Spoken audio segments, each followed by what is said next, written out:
quand on parlait énergie et non pas économie circulaire, mais énergie et déchets, en fait, on pensait surtout, pendant longtemps, énergie et incinération.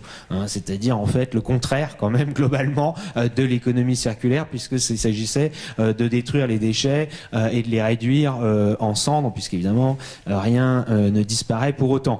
Donc là, on a réussi à passer à autre chose, et je crois, moi je veux souligner quand même aussi, c'était l'approche de notre groupe, d'avoir une définition dans la loi.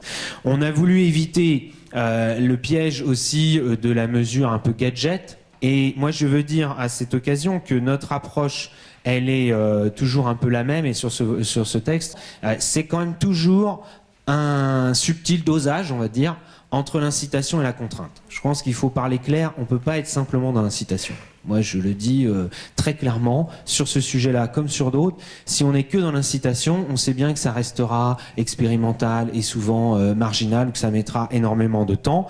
La contrainte, elle stimule l'innovation, elle stimule la créativité des acteurs, dans la mesure où elle est évidemment gérée dans le temps. Et quand on a introduit une disposition qui peut paraître très dure, hein, sur la création d'un délit par rapport à l'obsolescence programmée, je pense que on montre aussi qu'il y a un certain nombre de bornes et que l'on veut progresser, pas simplement dire indéfiniment « Ah, il y a ce problème de l'obsolescence programmée » et puis de rester un peu les bras ballants.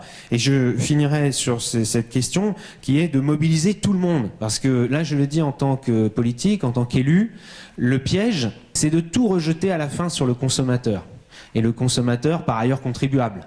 Hein. Vous avez remarqué d'ailleurs l'histoire de on veut pas de contribution sur les entreprises, mais à la fin ça veut dire que c'est les consommateurs contribuables qui payent avec leurs taxes, notamment sur l'enlèvement des ordures ménagères, et on peut pas faire porter aux consommateurs la responsabilité de lutter tout seul contre l'obsolescence programmée, par exemple. C'est évident que le consommateur, il a besoin de s'appuyer dans ses choix sur, bien sûr, de l'étiquetage, etc., mais ça ne suffit pas, sur aussi un certain nombre de garanties. Et évidemment, nous souhaitons que cette loi ne soit qu'une étape, d'ailleurs, hein, c'est pas une fin en soi, pour amplifier et accélérer le mouvement après.